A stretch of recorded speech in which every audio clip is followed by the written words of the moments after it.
Welcome to Lock in Your Success. We are the company that creates strategies to build wealth. This webinar reviews real-time hypothetical trades each week while analyzing market conditions with adjustments. Questions are always welcomed, asked, and answered. Before we get started, we need to go over our disclosures. Locking Your Success LLC is not a broker-dealer or financial advisor. This presentation is for educational purposes only. This information is not an offer to buy, sell, or hold securities. You shall be fully responsible for any investment decision you make, and such decisions will be based solely on your evaluation of your financial circumstances, investment objectives, risk tolerance, and liquidity needs. Please visit cboe.com to find and review the options risk disclaimer prior to placing any trades. Also, please note that these are real-time but hypothetical computer-simulated trades and results. The trades are believed to be as accurately presented as possible, however, they are not guaranteed as to accuracy and therefore live results may vary. No representation is being made that any portfolio will or is likely to achieve profits or losses similar to those shown. Whew! Now that that's over, let's get to it. Here is your host, John Locke. Good morning, everybody, and welcome to the Locking Your Success Options Trading for Income Weekly Update for December 21st, Christmas week of 2015. I can't believe the year is almost over. We have this week and one more week, and then we are into 2016. The years are just flying by, faster and faster every year. So anyway, it's been a great year. Let's kind of get going here. If you're watching this on YouTube or listening via podcast, come on over to our website at lockeinyoursuccess.com. That's L-O-C-K-E, inyoursuccess.com. Join our mailing list, get your free report, the 7 Secrets to Becoming a Successful Trader, and sign up for this free weekly webinar. Also, check out our trading programs. We have super simple spread trades.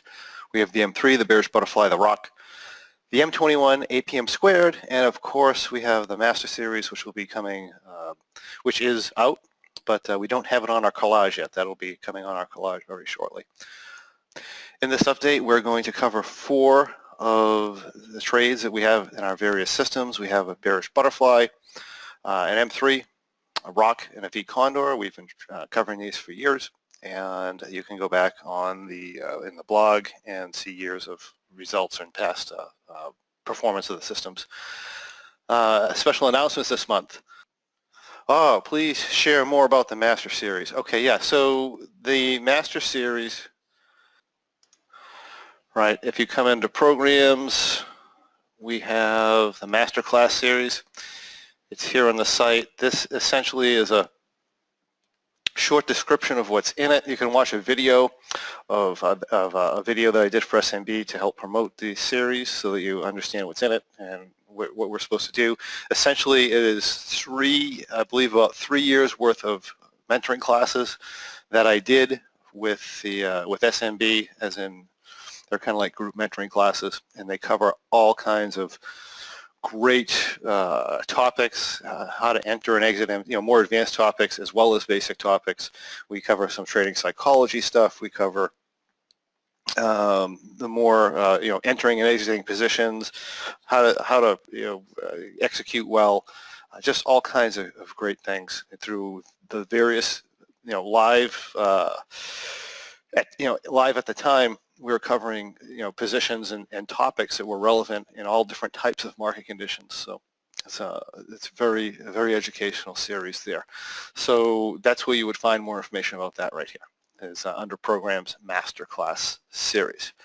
Okay, now let's see. I have, and if you were actually part of those classes, SMB does have a significant discount for you.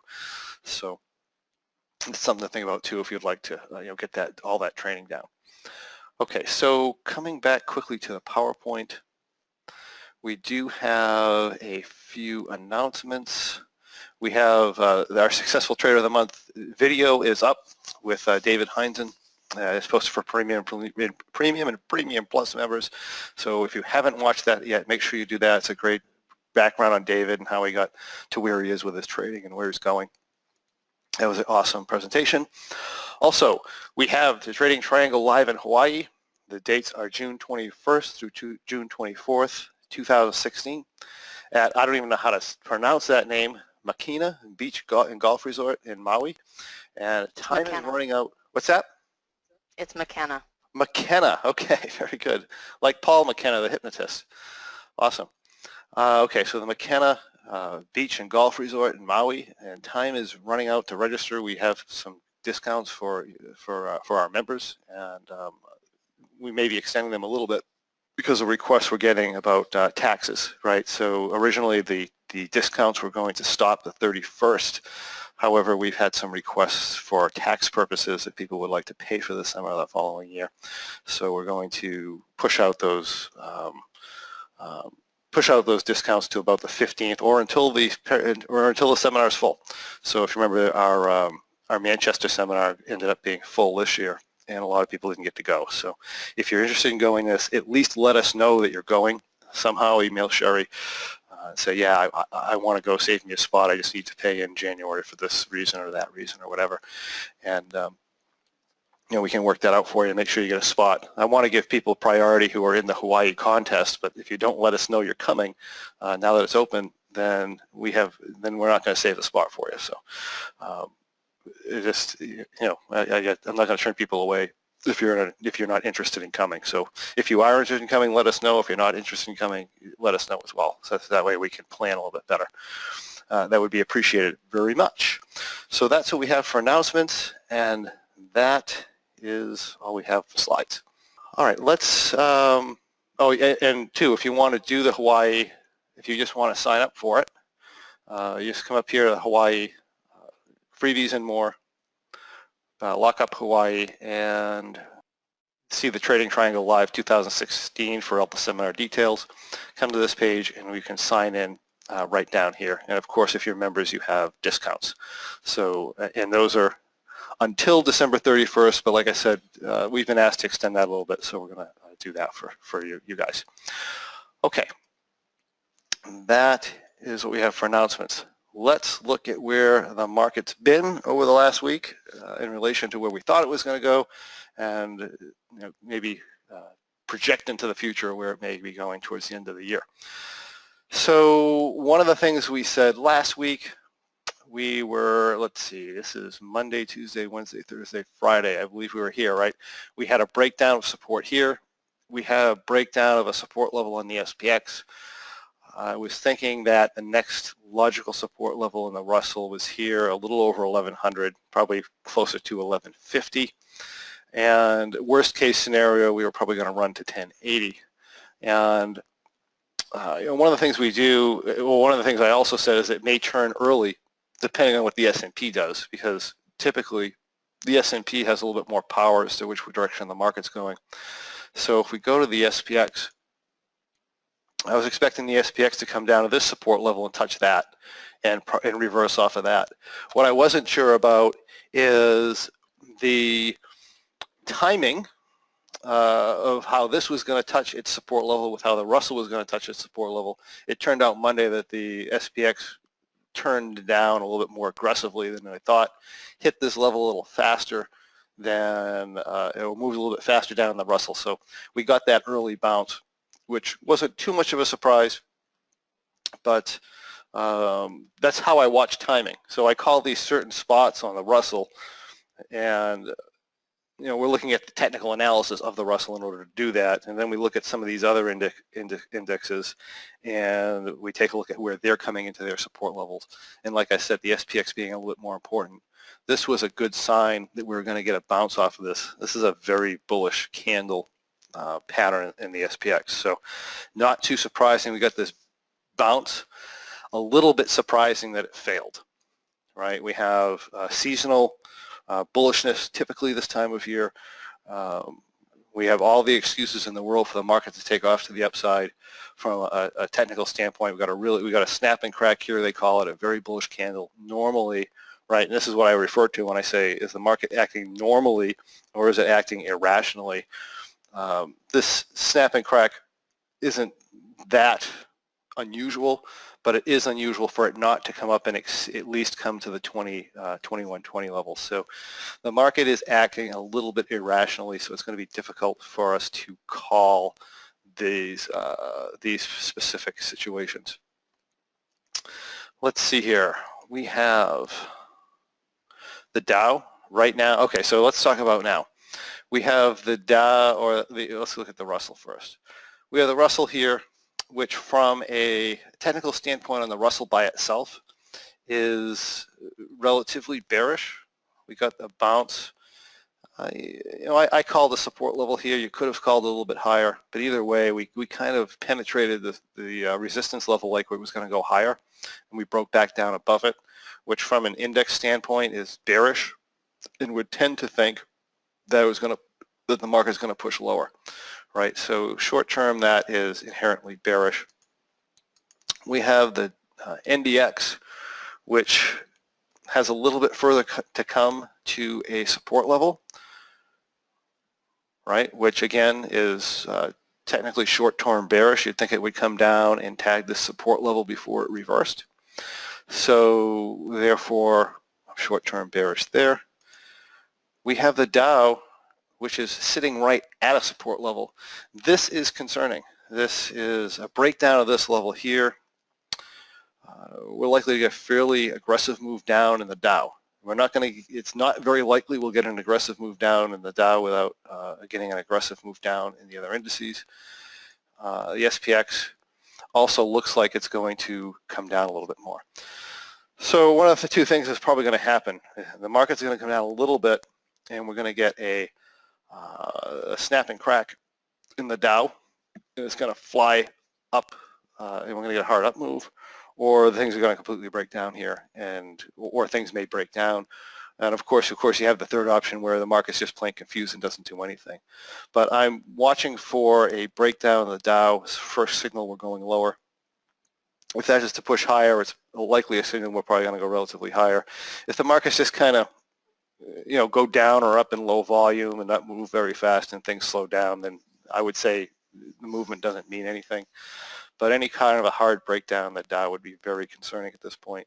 If we get a hard move up in the Dow, then it's going to probably drag everything with it. But what I'm saying more than anything is it's a really, really tough call right now. There's a lot of potential setups that make sense here. Sometimes it's a slam dunk in a direction towards a level. It's just not. It's very ambiguous right now. So we don't really know, but those are the scenarios that I'm thinking might play out. All right, so that is the markets. Can I give an update on the option view model issue and how it affects the core strategies?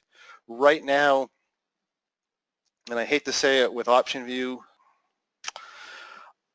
I strongly considering, and I may make a decision on this today, of just recommending abandoning the variable model in option view completely.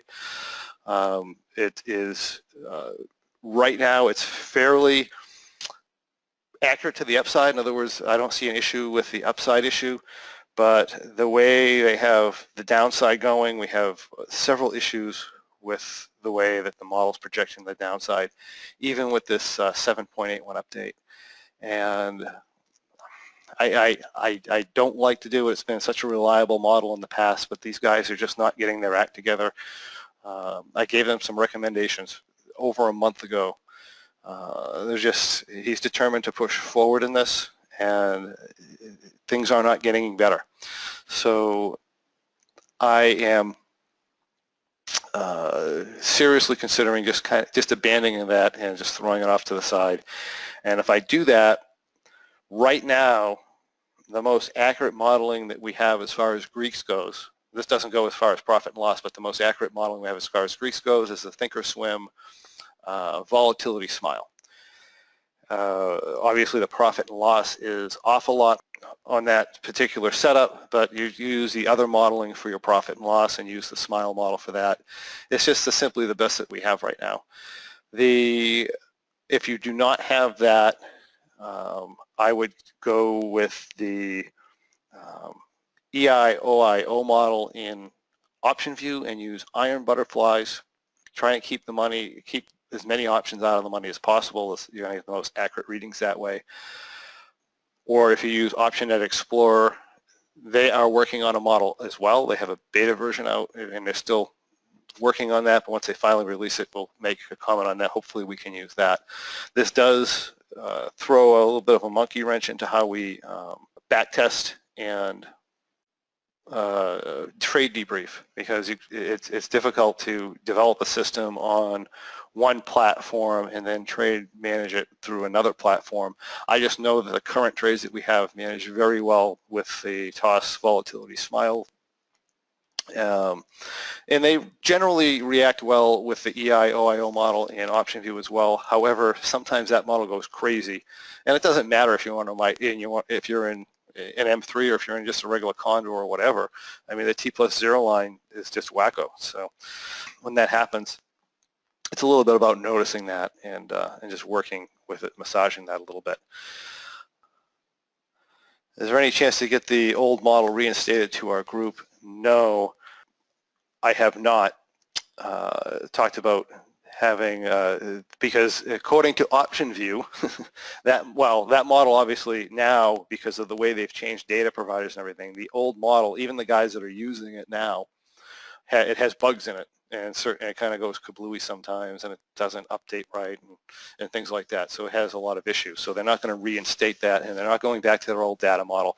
They've made it very clear they're not going backwards to something that works. They're going forward and investigating. So as of right now, that's where that stands. Have I considered switching to ONE? You can switch to ONE. You basically get the option view EI-OIO model right now. So if you're going to go with ONE, it's the same thing. Stay with the iron, butterflies, or whatever butterflies put. What you want to avoid is, if you can, is in the money puts, because the way they price them, if you can't combine your put call skews, is problematic for the models. So if you can keep those out of the money, which is difficult because the price moves around and you end up that way anyway. But from a modeling standpoint, it's making a little bit more sense right now. So, ONE, like I said, I've been in contact with Andy and seeing how his progress is going, and hopefully they'll be coming out with something soon. We can test it, and there's groups right now that are testing it, and Ron, Bernino, and Jay Winger, who are leading the groups that are testing stuff. And if you know them, if you get involved with them, that's good, and you can continue testing models that work and see what we can do. Either way, we're either going to end up developing systems on the EI-OIO model or whatever new that ONE comes out with. If option view can get its act together, then maybe we'll get back to them. But right now, that's the best that we can do. That's what we have for modeling. So the good part is the systems work extremely well on the EI-OIO modeling in 90% of the time. It's that 10% of the time where that model gives us problems, which is why we were on the variable model. Plus, the variable model is more consistent. But if you have toss and you can manage with toss smile, that's a good idea also. Would I wait for a break in the direction before starting a February M3? No, I would not. You usually get better pricing while the direction is unknown. So usually I won't wait for that. Let's see. What about an alternative software like LiveVol? LiveVol does not have good analytics. When it comes to, they have good analytics if you're doing certain things that depend on individual option volatilities. Doing calendars, you have good analytics there for when you're doing volatility-based calendars, which is what you should be doing with calendars. And they have good analytics for that. They do not have good analytics for T+0 lines. They're just not good. So there's really no other software that I know of currently on the market that, unless somebody's got something I've never heard of, which is not likely, that has any sort of good analytics. You have Thinkorswim, you got ONE, and you have OptionView right now. Those are the three leaders in the market. And if we have some smart people who can develop some good software, then there may be others soon. And I know of a few too, by the way. Okay, so here we have our M3 position as of Monday. This trade, let me take this off here. as of the last update was here. So here is what we had for an M3. We are too positive delta. We have bad gamma trend to the upside. Not the most terrible position, but it is due for an adjustment. We are also in expiration week.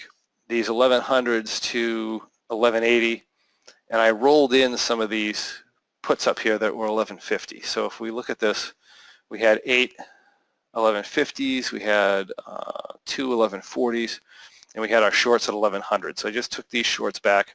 I rolled some of these back to produce a graph that looks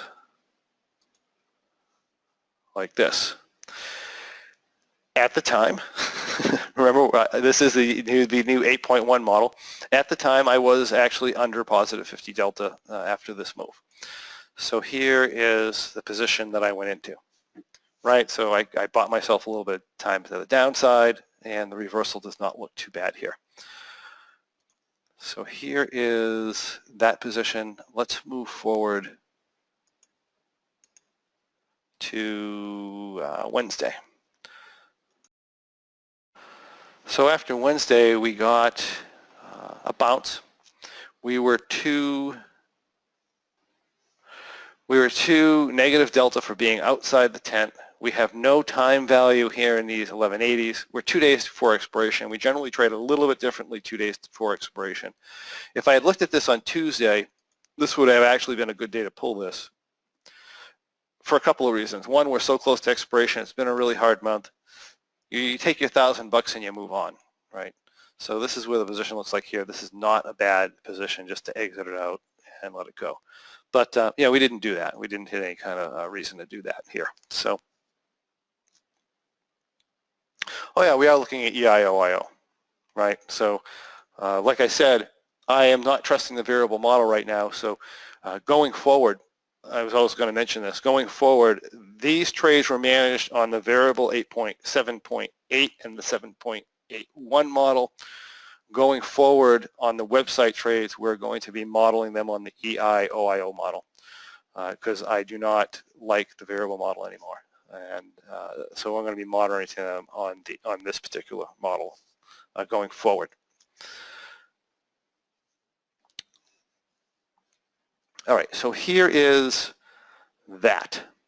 Now, so what I did here, coming into here, again, can you close the trade here? Yes. I wouldn't make a complete roll-up on top of the market here.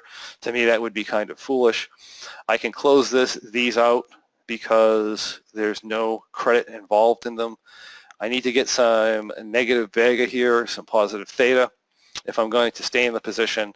So what I did here is I actually I bought back these. I sold. I bought 10 1140 1150s. Yeah, I'll show you. We'll just move this forward here. I end up coming to 10 longs here at 1150, 15 shorts here, 5 longs, 10 shorts, and 10 longs, so a position that looks like this.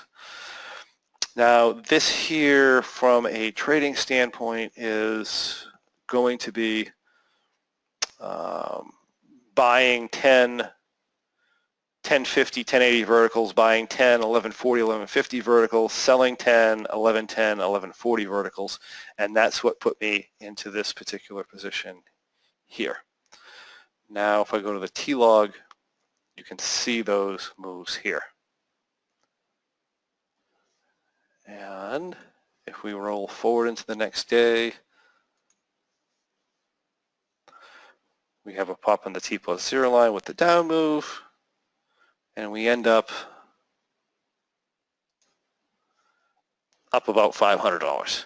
So this is about this is pretty much a flat month for this. It was a winnable trade. There were times when we were at money and so forth, but this is pretty much a break-even month here. And I think that's, I mean, some people made decent money this month, but with the analytical issues and stuff we had, that breaking even isn't bad. I'm reading questions for everybody here. Question about execution. I have backtested the M3 strategy and one with different versions and models. I utilize technical analysis, and I rather simply trade a very strong results, 70 plus a year. All this is done with mid prices, of course, and this is my question. If my execution is worse than mid prices, the results will be quite different. So how much worse do you think your simulated results would be if you take into consideration your actual fills? Well, here's a question for you. How much better do you think your results will be if you take into account actual fills? And this comes to execution and so forth. Most of the time we can execute, and I've talked about this in the past a lot, a decent trader can execute, and I'm not talking versus mid prices, but can execute just as well as what you will do just putting them into option view and executing them. A lot of times you can do better. So, sometimes it's worse, sometimes it's better. In my live trading, I typically come in here and I just execute the option. I just convert the options in option view. In other words, I don't track my live profits and losses on option view. I just track them with my broker. And I just execute them with option view without changing any prices or anything. And I live execute them. And most of the time, and you can see it in my, I do a $1.25 million live trade with Options Tribe, or Options Tribe members, right? And you can see it there. Most of the time, I'm doing better than the sample trades we're doing with that. So live results often will do better, especially once you get really good at execution and you learn that execution's an art and you learn how to deal with it. You can often do better with, or at least as good with execution here. You should not be doing significantly worse. There'll be periods of time when you might do significantly worse, but overall, on average, you should be doing better. So that is that. So again, I just have a lot of comments here, so I'm just trying to group them together as much as I can. Thoughts on averaging EIO with variable models and Greeks? Yeah, I mean, you can still look at both models. The good part about the variable model is if I had a perfect scenario right now, or the best scenario with option view, is I would use the variable model with an up move to estimate stuff. I would average the EIO model with the variable model for a downside move. That's what I would do, and just make my best judgment call on it. Even better is using the TOS smile graph right now. That's giving us some good numbers also. All right, so current trades hidden. Okay, yeah, right. All right. Can I do a webinar on executing? I have classes on that, on executing trades efficiently. Certainly have a lot of information on that in the webinar. If you check the website stuff, if you're a member of Premium or Premium Plus, email me, and maybe we can do that for those groups as well. But yeah, we have a lot of information out on executing. If you just search YouTube, you can find that, or ask around in the forums and stuff. There's I don't know exactly where they are, but they are out there. Okay. So let's see here. Okay, just lots and lots of comments. So on the M3, the delta 83 shown is too low as per the variable model. Well, 83 positive delta, we have plus 50, right? End of day on a $50,000 M3. So yeah, 83 is too much delta for a straight M3 trade. And that, I think, is about anything here. Can backtesting be done with TOS volatility smile? You know, I have fooled around with the TOS backtester, and all I've ever gotten is frustrated. There may be people out there, and you can ask within the community who do backtesting. What I found is it takes a very, very long time, and a lot of the times I haven't figured out a way to actually model your positions, because when you put the simulated positions into the TOS, if the numbers aren't already in there, then you can't change them. It just says it's not traded or something like that. I don't remember exactly what it was, or they didn't post there. There was just something that didn't work with it. Again, they make updates. Maybe it's working better now, but the last time I tested is, that's ultimately what I would like to do. I'd like to do some back testing, running, and you can do your systems using the TOS Smile. That would actually be good if it was an efficient way of doing things, but right now it's not. Okay, so let's move on so that we can just kind of get through everything before we run out of time, because I have my 10 o'clock webinar. So that was the M3, closed out at 536 profit, and that's that. Vcondor for December had no adjustments from here. And here is how we close the position. We just let it expire. This is what it looked like. Right, just let that expire there, and that was the end of that trade. Results for that for the year is we closed the Bearish Butterfly at a 31.2% loss.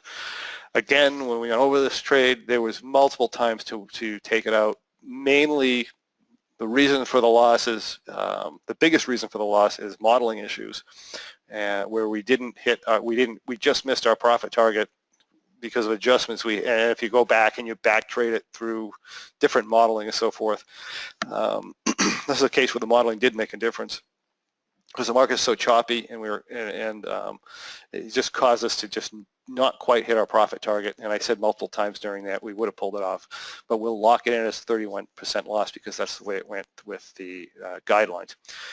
M3, so this came out at about what we'd expect, 64% for the year. 60 is about average.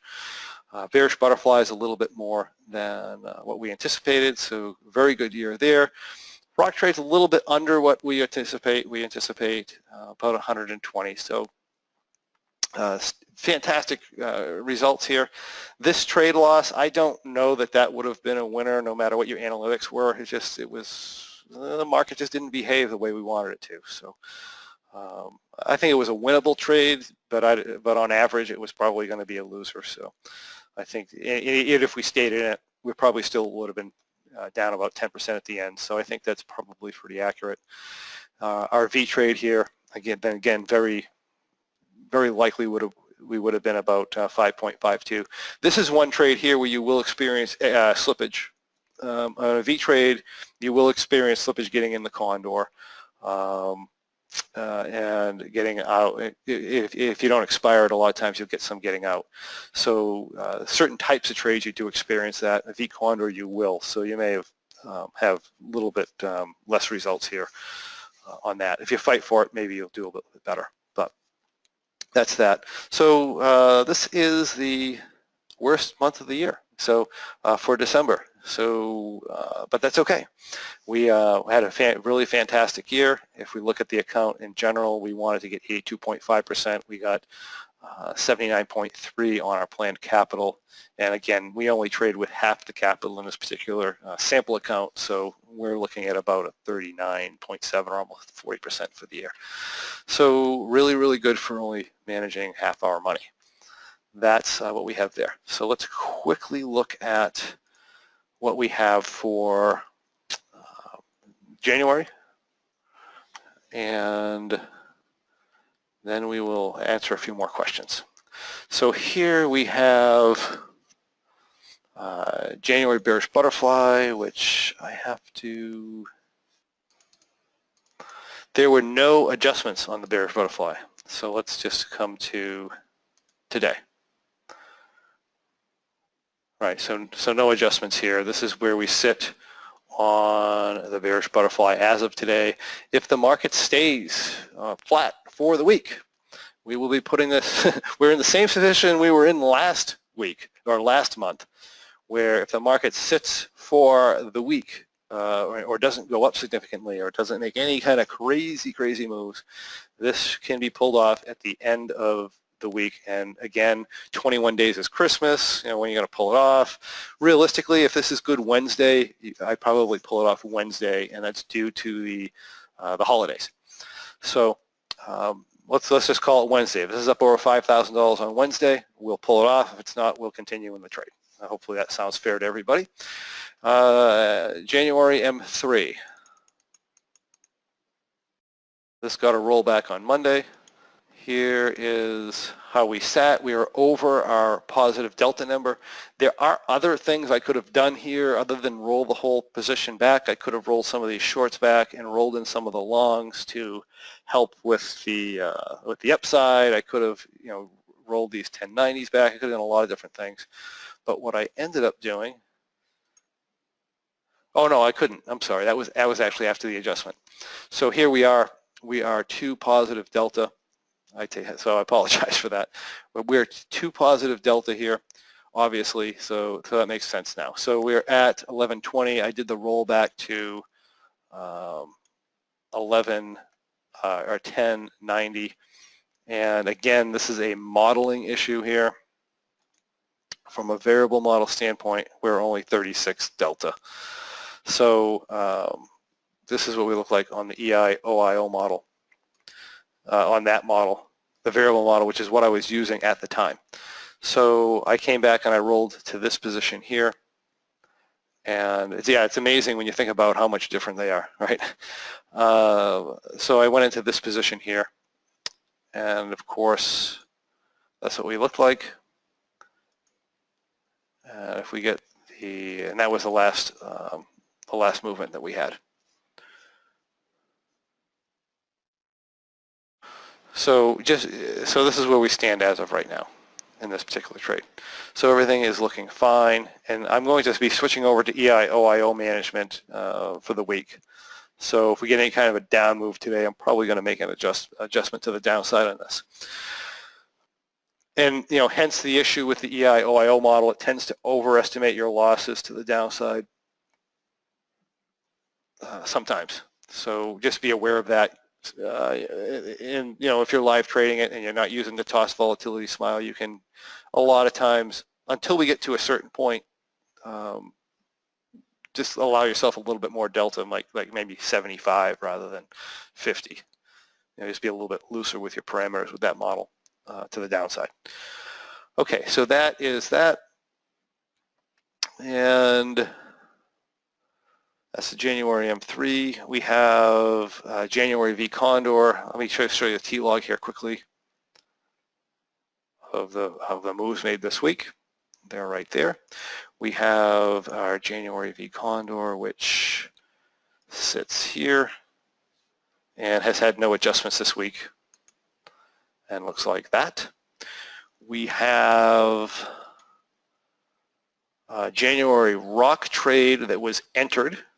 It was entered as an M3 with 1150 on the EI-OIO model. So I entered this on the EI-OIO model, our January rock trade, which was entered on Wednesday.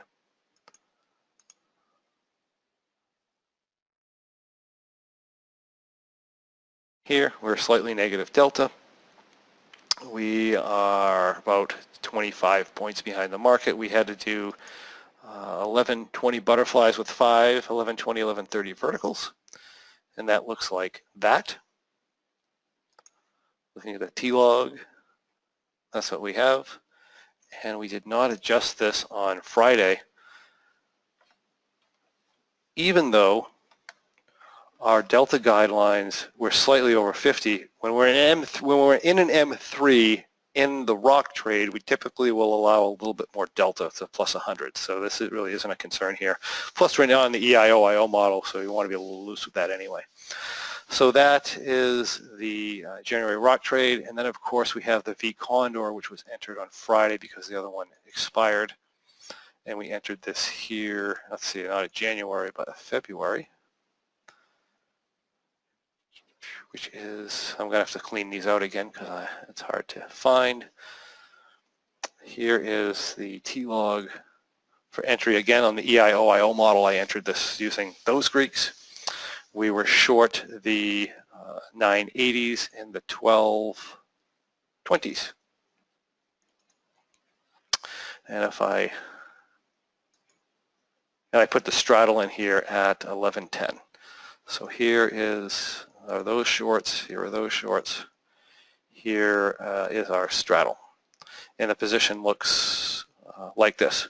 And by the way, yes, the models do affect this trade as well. And again, the model's not going to affect the trade in most normal markets. It's not going to make that big of a difference. But when you get in extreme markets where, if you get a grinding up move in the Vcondor, it's going to make a difference. Or if you get a grinding up move in the market in general, or a really choppy move, they tend to make differences. Okay, so that is that trade. I think that's everything. I think I covered everything. If I did not, we'll make it up later. A couple of questions. I'm new to the community. I'm trying to figure out whether to enroll in an M3 or Bearish Butterfly course. The M3 is not a prerequisite to the Bearish Butterfly. However, I've been having the most success with people going the route of the M3 trade, learning how to trade and manage their positions, and then pushing into the Bearish Butterfly trade. So I would suggest going with the M3 trade first. February guideline entry is supposed to be this Friday. Is it better to enter a little early or wait till next week?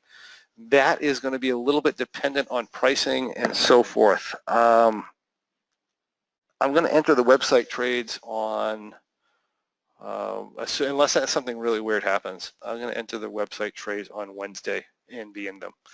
So I'm going to go early. You have to watch your pricing on Wednesday. I mean, not Wednesday, on Thursday in particular, and trying to fill orders, especially if you get big orders on Thursday, probably isn't a good idea. Sometimes they fill well, but I certainly wouldn't depend on it. So I would attempt to do the trades Wednesday and Thursday, and if they don't go well, just wait until Monday. But personally, I'd rather be in them before than after. I like to enter trades when things are a little uncertain. And that, okay, why did I enter Vcondor on Friday? Realistically, the Vcondor, I'm always in 2 months, so I just enter it whenever the previous month expires. So since I expired, it happens to be a long cycle, I just went in on Friday. All right. So I think we're done because we only have 15 minutes. I have to get going. I'd like to wish everybody a Merry Christmas or Happy Holidays or whatever you celebrate. I look forward to seeing you on the break between Christmas and New Year's. And happy trading, everybody. We'll see you next week.